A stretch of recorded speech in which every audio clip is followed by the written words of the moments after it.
Ilag ka pa.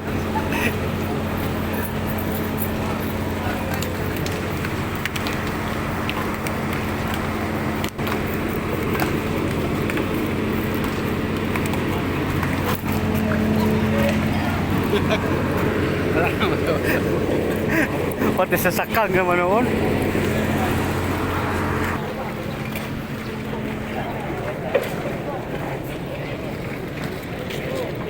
Di ba gumawa ka ng report?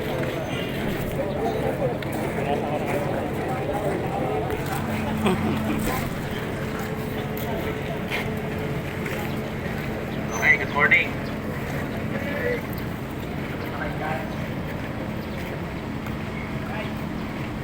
Ano ko, tapos na?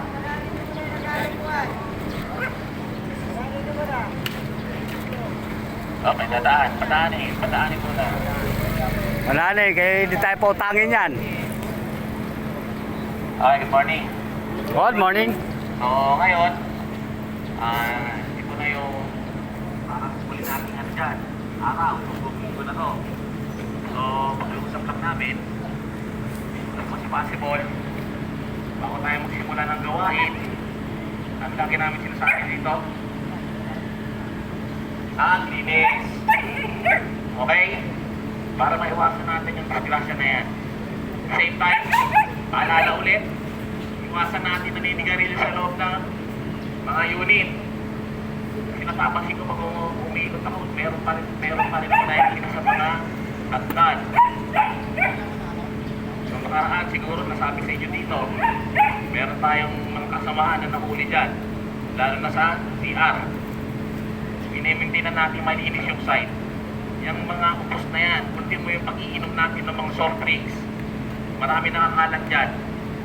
Pakiusap, iwasan na natin kalat kung saan-saan yan. Mapapansin nyo, nag-i-improve na at nag-i-maintain na tayo ng kalinisan sa site. Maliwanag ba tayo doon? So, pari lang naman ang concern ko. Ito ang mga tumatingin din.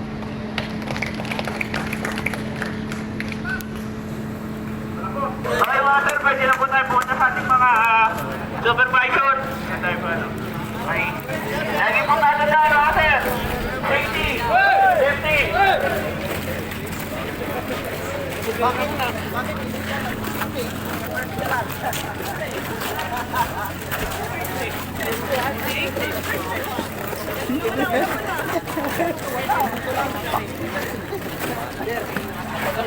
Tapi tayo.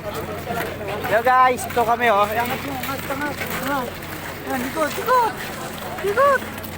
Hindi ka marunong mag-inom. Ano na yan, mahaba na.